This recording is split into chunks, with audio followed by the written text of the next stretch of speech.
like to call the meeting to order. We can stand and say the pledge. I pledge allegiance to the flag of the United States of America and to the republic for which it stands, one nation, under God, indivisible, with liberty and justice for all. Thank you, everybody, for coming. We have no visitors wishing to speak. I'll start out a report of board and committees. So, two things. One, on Wednesday this week, I attended the opening day for the teachers and employees, the entire team, at the middle school. And as usual, I gave a speech, welcoming and thanking them for everything they have put up with, with all the construction. Mr. Davis spoke, and then we had a fantastic speaker, Mark Anthony Garrett, who I think his thing is "Teachers Are Heroes." I think that's his name. Yes. But he spoke really to all the employees about how they can make a difference in a child's life. Phenomenal speaker. Every teacher that I bumped into afterwards was completely motivated and impressed by him. You can go on, he's got YouTubes if you want to see a piece of his speech. So it was fantastic. Excuse me, his name again? Mark Anthony Garrett. I got a little something in here Okay. for Today? about it, yeah. Oh, Is he an ex-teacher? Is that? no. No, he's motivational. Yeah. It's just, okay. A special ed kid who's a teacher made a difference in his life. So, and then just today at 5 o'clock, I attended the summer school graduation. So we had 7 kids graduate, which one showed up for graduation. Unfortunately, we had apparently got postponed today because of all the construction and stuff. So, but it was nice to see the student there and wish him well. So he's going on to Erie Community College. So it was great. So that's my report. So I don't know if anybody has. The day after our last meeting, at the last meeting I reported out that we had gone to see Senator Schumer. We went to Representative Higgins' office on the next day after our meeting, and it was the people from ECASB and NISBA, and mostly the same people who had attended the other meeting. We said, Jess, you were at Higgins also, were you? Not this Oh, no, you year, couldn't last make, yeah, that's right. But anyway, just to kind of make sure that we were at the top of their mindset when they were thinking about where they'd like money to go. So, Great. Anyone else? All right. I went to the shared services meeting. So,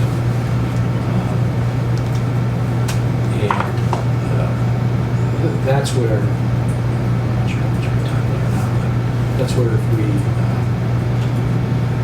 utilize some sort of shared services, or maybe a municipality, or usually BOCES or something, that we're able to get matching funds from the state. So, and it's something that we have to opt into. And what I learned was a little bit different time than I had previously thought. So, and it's, I was under the impression that we decided whether or not we were going to opt in. And then in 2020, we found some savings. Apparently what we have to do is opt in with a board resolution and appoint someone, and then also identify in 2018 what it is that we're going to do. So that's as far as I know about this board. I've attended some of that as well. I mean, some of it has to be for new endeavors. So a lot of the stuff we're doing already in shared services doesn't qualify for that. So it's trying to identify new opportunities, which there's some of the stuff they're proposing we've already done, but there are potential. we stopped sharing services and then we started so we could get the money back. All right. Well, that would turn over to the Just thinking out loud superintendent's here. report. Yeah. With the beginning of school today with the students, I just wanted to go over some of our opening day highlights with staff and students. So I have a few things to share with you. I know everyone's anxious to get home with their kids to get ready for day 2. Getting back into the routine of things, I know in my household was quite an endeavor this morning. So we started out opening day with faculty and staff. As Mr. Steinley mentioned, we had some welcome back remarks, honored long-standing veteran staff through service awards, had the mandated training and updates from Mr. Belisle, and then we had a very inspirational speech from Mark Anthony Garrett. Teachers over the course of the days had time in their classrooms, particularly at the middle and high school, to get set up. We've had a very robust professional development schedule put together by Dr. Shanahan and our principals that included several different topics depending upon what building you were in. A lot of the talk was about our capital construction, so those are a few images of the back parking lot that you all got to see on the way in.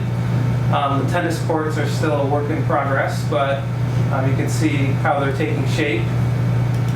High school featured new music rooms, corridor upgrades, and windows, to name a few.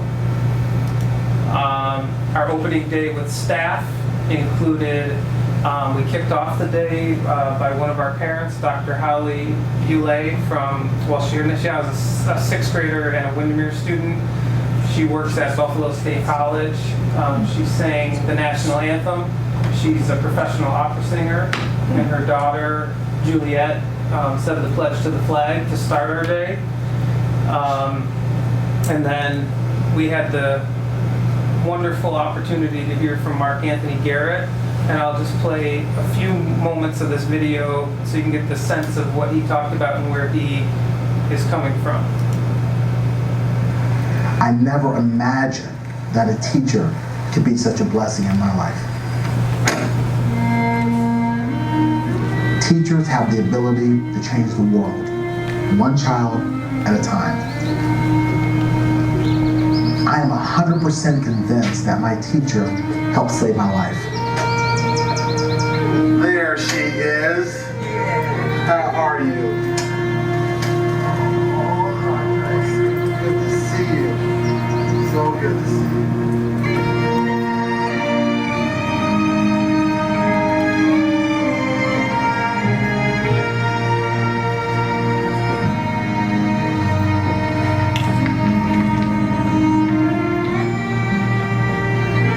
Miss Ritchie's desk set about right here.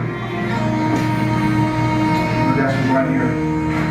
And she would come from behind her desk, and this was her kingdom. This is where it all transpired. This is where she taught the disadvantaged kids, the special needs kids, to be great.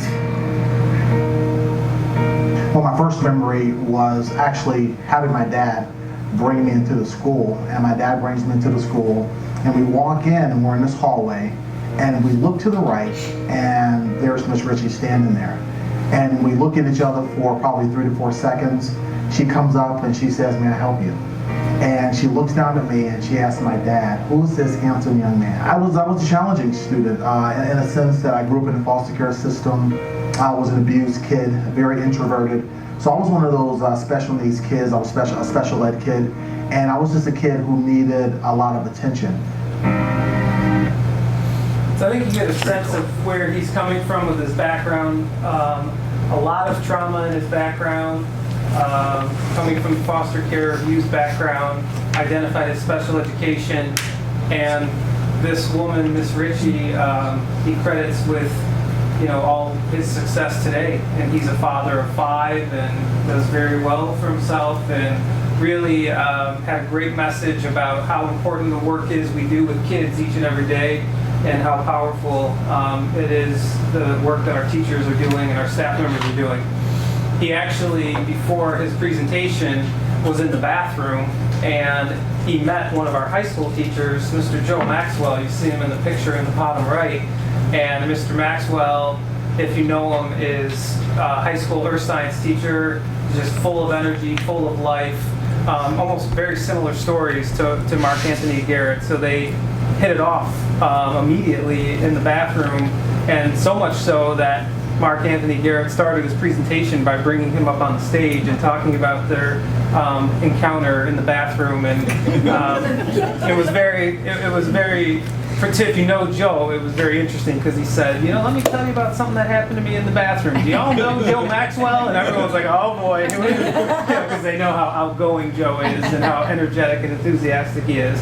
So it was a very great opening to the school year. We then also, I'd like to highlight some of our opening days with students. Many of you attended the athletic kickoff where Emily Bidka, one of our former students, had the opportunity to come back. She's now coaching at the collegiate level after having competed at the collegiate level in lacrosse. So she had a very good message at the athletic kickoff for our student athletes. Her brother is still one of our student athletes, Ryan. The Pathfinders and Web Leaders helped bring in the new group of 6th graders and freshmen into the high school. All of this done under less than ideal circumstances with construction going on, but the students and the staff handled it very well and navigated through those things. Today, we had some positive press from our friends in the media featuring a few exciting things in the first days of school. So Channel 4 visited Smallwood today. And in case you didn't see it, here's on mute. School, and there's plenty of new faces, but the old faces are happy to welcome them in and make them feel at home. Don't be nervous, because once you get through your first day, it's going to be fine. If you smile at any teacher or person who's smiling at you, it's always going to go a long way. You're going to have a good day. Words of encouragement from two of Smallwood's brightest. More than 600 students grades K through 5 walked in the doors this morning. Thank you. They're all so fresh. They've got their little haircuts. They've got their fresh new outfits. They're excited for the first day. The principal, assistant principal, and teachers greeting each of them with a smile. Hi, do you know where you're headed? The teachers are really nice, and I've learned so much from them. Each teacher was asked to roll the dice to start the school year with a little advice and luck.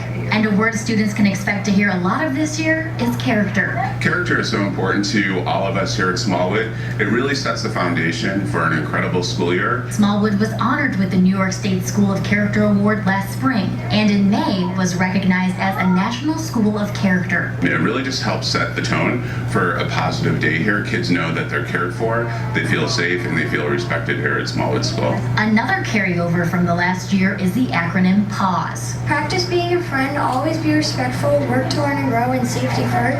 Those are the main rules of our entire school. There are also unique aspects of Smallwood that keep kids involved. Really like the opportunity that we have to do really cool things like Fit Story, the 5th grade play, gardening with Mr. Milliman. So many bright students here and a lot to look forward to in the year ahead. And we've got a message for everyone at home. Smallwood School is great! And Amherst, Gabrielle Mediak, News 4. Oh my goodness, Gabby, they are so cute. Thanks so much. So that first aired during the morning show with like 8 different segments, and then they compiled it to that, which aired during the noon news, and then I think Many kids are again headed this back to evening school this a morning. few times, and maybe tonight. So that was nice way to see all of our students come back and the excitement. As you came into the meeting, we had our girls varsity soccer game streaming live from the turf field through Local Live, which was also featured today by Channel 2, who came out actually on Saturday to meet with our athletic director, Jeff Wheaton, and get some footage of the football scrimmage where we first were making sure that the setup worked because they installed the cameras for this service last week, Friday. And they aired that this morning as well, which I have for you to see in case you missed it. Also new this school year, the Amherst Central School District is stepping onto the digital gridiron with some new technology to spotlight their student athletes like never before. Yeah, this is pretty cool. This year, Amherst High School is running a program called Local Live. That allows anyone to live stream all of the field sports like lacrosse, soccer, and football. It'll cost the school about $2,500 to run the program all year, offering free service for anyone who wants to live stream high school sports from their phones, tablets, or computers without charging any kind of subscription fee. For grandma and grandpa that are out of town, or mom or dad that are on away on business, or if it's a crummy weather day and you've got little ones at home, you can't quite make it out, Local Live offers that capability to watch the game, to watch your son or daughter play from the comfort of your own home or from and really any device. LocalLive.tv is up and running now. If you want to check out WGRZ.com, we've got some very easy instructions on how to catch live streaming student sports like never before here in Western New York. Very cool. So that today was, I think, the first official event. They did stream the scrimmage on Saturday just to make sure it was up and running, but that was the first event. As you walked in and saw, our girls were up 4-0 against Starpoint, which is exciting to see. And so that is some of the highlights of our opening with students. And again, we kick off the implementation of year 3 of our strategic plan with our priorities, or the big rocks being learning and achievement, student life, and Amherst Pride. We have 7 action steps that we're working on this year that are the basis for our building action planning teams, or our building action plans, which you'll have the opportunity to see in about a month's time. So we are under learning and achievement. We're looking at responding to the needs of our subgroups through data analysis, implementing programs for those subgroups, looking at pathways to graduation. The state continues to offer more flexibility with those pathways, so we want to remain current with that and continue to offer multiple pathways. And then implementing a K-12 digital citizenship curriculum. So that's 4 of the 7 under learning and achievement. Under student life, we will be convening a K-12 character education curriculum committee to look at the existing Tigers Care and see if that needs upgrading across the district. It's been a while since that has been done. And then under Amherst Pride, we are continuing to look at our partnerships, both internal and external, and then creating a wellness plan for the physical, mental, emotional well-being of students, faculty, staff, and community members. So there's work that's already underway relative to these action steps. All of our action planning teams met over the summer from each of the buildings, put together action steps or tasks related to these action steps, and they'll be rolling those plans out to all of you once they are finalized at the building level. And it's, I think, suffice to say that we are off to a great start. When you're doing construction, and we did about $12 million in 6 weeks' time, there's the potential for the opening of school to be less than smooth, I guess is the best way to put it. And I think everyone has approached the school year with the right mindset, knowing that there's still going to be some things that are ongoing with the construction, but everybody came back, the classrooms were set up, the kids found all their classes today. We have some exciting new things that we've already had the chance to showcase here in the first day of school, and I look forward to a very successful year. So we're off to a great start.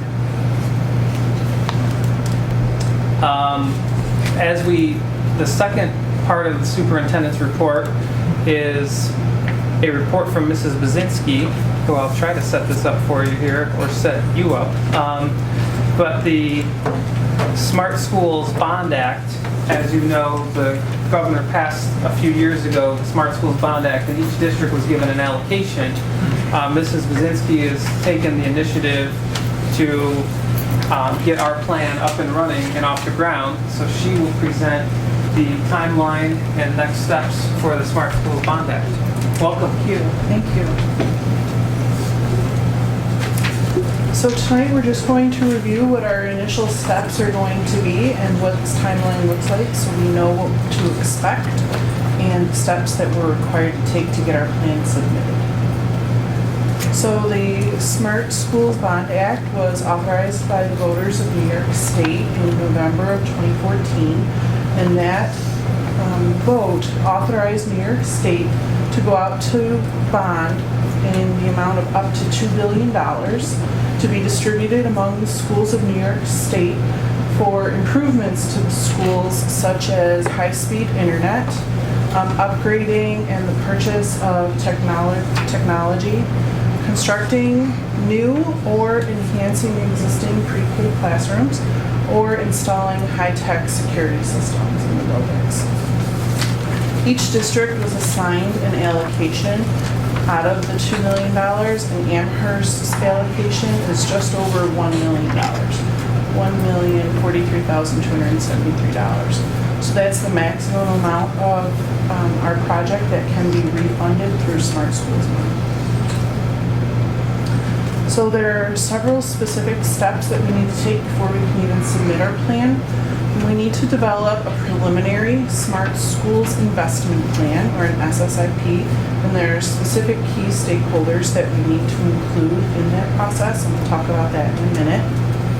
Once the preliminary plan is developed, we need to present that to the public in a public hearing. It's very similar to our budget hearing in May, where we'll start a board meeting with the public hearing, answer any questions, and then close it and have our regular board meeting. After we present the hearing, we need to post the preliminary plan on our website for a minimum of 30 days for a comment period. And that gives the community, parents, anybody really, an opportunity to submit questions and comments to us, which we then take into consideration as we develop our final plan. So our final plan will then be presented to the board and then approved by the Board of Education before it can be submitted to the state for approval. The steps that come after that are dependent on what the committee and the board decide the work is going to be.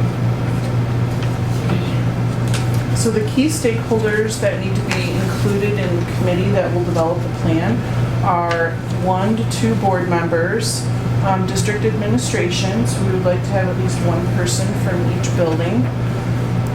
District teachers, again, we would like one teacher from each building.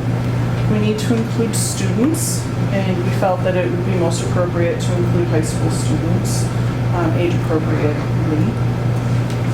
Parents from our community, community members that may or may not be parents, representatives from the 4 non-public schools that are within our district boundaries, and depending on the project, our district architects and or our construction management teams if they're needed.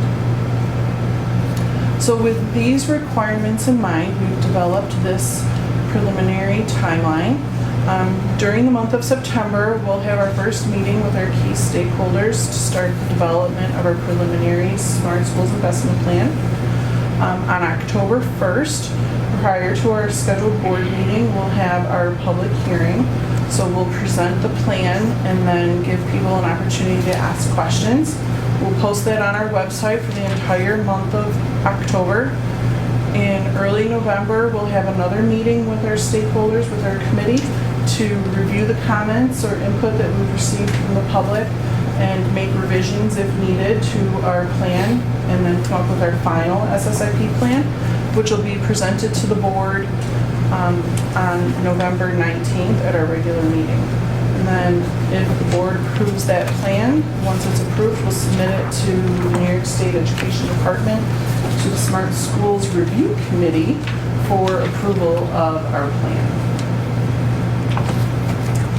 So in the meantime, if anyone is interested in participating on the committee, they can contact me via email, phone, or mail to let me know of their interest. And there, I've also included the link to the State Ed website page for the Smart Schools Bond Act, which has lots of information on it.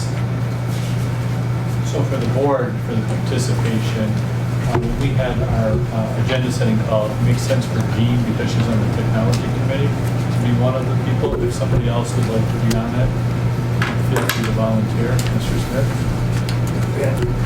Great. Ideally, what would you, like if you could pick any person from the community, ideally what would you like their background to be? Like construction, technology, what? An interest in our school district and what's best for our students and our staff. We have ideas of what we would like to use the money for, but we need to include all of our stakeholders in order to develop that plan. So there's no specific background or guidance that's needed in order to participate. The district administration will present some ideas, and then it really is a collaborative meeting and group that will then develop the preliminary plan that will present to the community.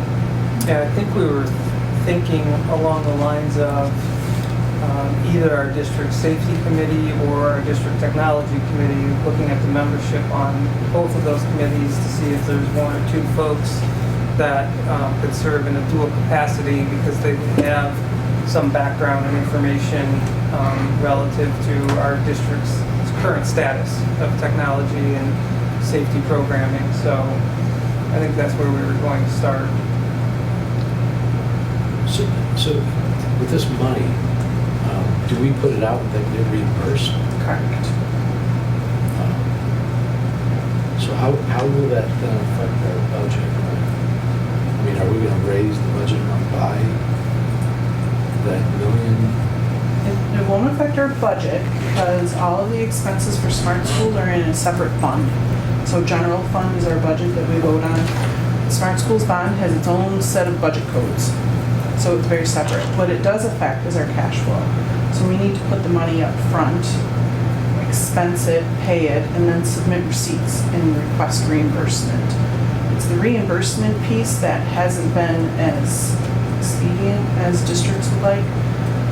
So we need to be careful with that. So $1 million during the school year is okay for us to put up if our payments aren't starting before October. That's when we receive our first state aid payment and the majority of our property tax revenue.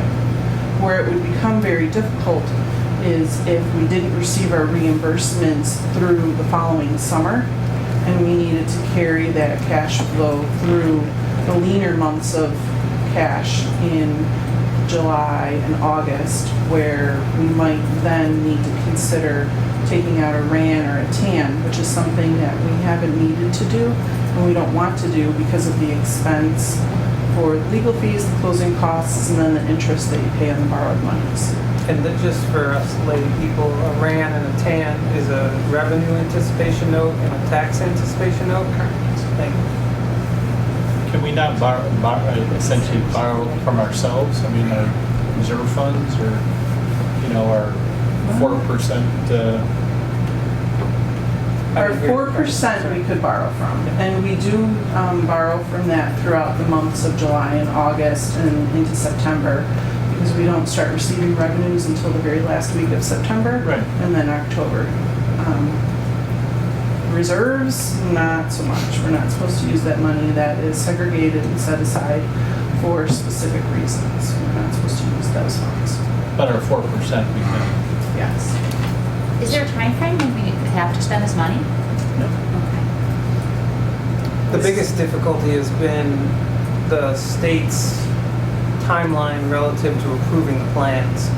So there are colleagues of mine that have said that they are going on 20 months plus since they've submitted their plans, and they're still waiting for state ed to approve them, because this was passed from the Division of Budget from the governor's office, not from the state education department.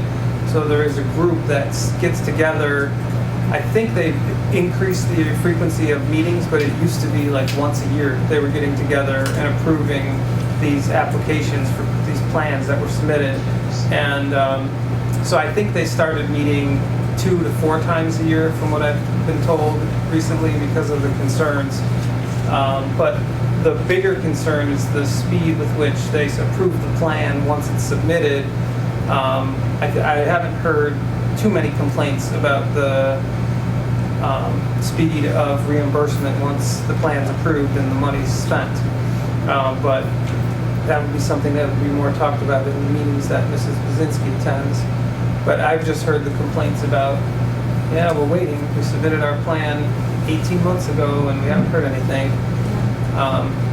And then on top of that, depending on what the money is used for, so a district that decides they're building pre-K classrooms, not only do they need to wait 2 years for the Smart School Review, but then you need to go through facilities planning just like any other capital project. And that takes another year for those plans to be reviewed by facilities planning. So this isn't like capital project where we get reimbursed 72%. No, This is 100%. correct. Do the non-pubs participate in this? The public school districts were given the allocations, and there's a requirement to share with the non-pubs in your district depending on what you decide to spend the money on. So if you purchase technology to be used in your classrooms, districts are required to share $250 per student with the non-pubs. Per student enrolled in the non-public schools. So say we bought iPads with our $1 million. We would need to give each of the non-pubs in our district up to $250 to purchase technology that they would then use in their classrooms. Amherst would own the equipment, but it would be loaned to the non-pubs. If you do one of the other 4, such as upgrading your internet or your Wi-Fi, or if you work towards high-tech security, then the requirement to share with the non-pubs is not there. It's only if you're actually buying materials. When you say give them so much per student, is that per student that lives in our district or total students at that school? It's based on their enrollment. So at the time, the last time I checked, it was a couple years ago, there was about 1,000 kids enrolled in, at the time it was 5 schools, now there's 4. So roughly 250,000 of that 1 million we'd be required to share with them if we decide to use it for classroom technology.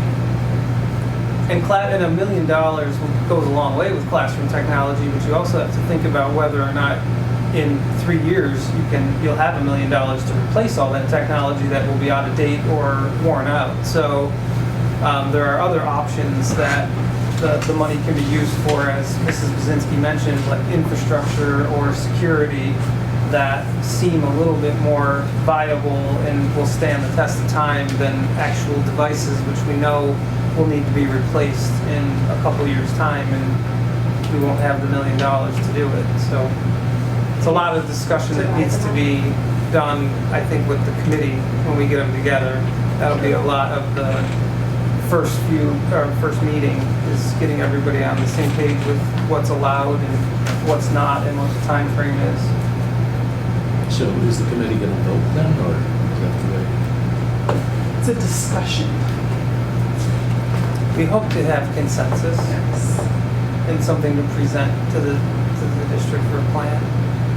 $1 million, again, in the one hand, you can buy a lot of devices with that, but if you're looking to build pre-K classrooms, I don't know how far you're going to go construction-wise with $1 million in terms of an addition for classrooms. So I think, as Mrs. Buzinski said, there's a few things that seem to make sense from a need perspective in our district that we hope the committee will embrace and bring forward as part of our plan. Great, thank you.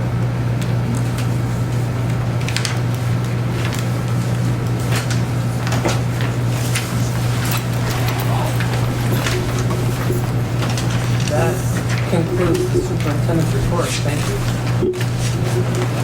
I would just like to add one thing to Mr. Pinella's report. with all that construction that happened, a lot of that, with all the coordination, does not happen with our schools opening without great leadership. And, you know, Mr. Pinella was working side by side in the high school, cleaning and putting classrooms back together last weekend. So, you know, he is, you know, as I said, I think leading by example. And without him, this would not have come together as smoothly as it did for opening day. So thank you. You're welcome. I was happy to do it. I wasn't alone either. Had Mr. Pigeon with me and Mr. Rampato, in addition to Mr. Lonzak and our facility staff. So everybody was willing to pitch in.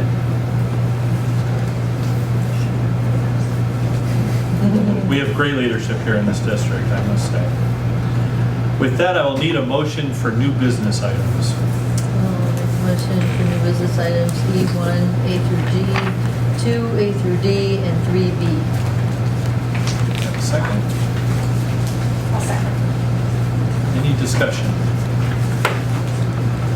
All those in favor of approving new business items E1, A through G, 2, A through D, and 3B, please say aye. Aye. Aye. Opposed? Motion carries 7-0.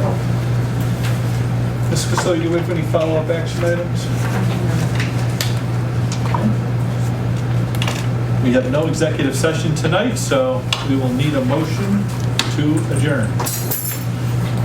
Motion to adjourn. A second? Second. All those in favor? Aye. Aye. Motion opposed?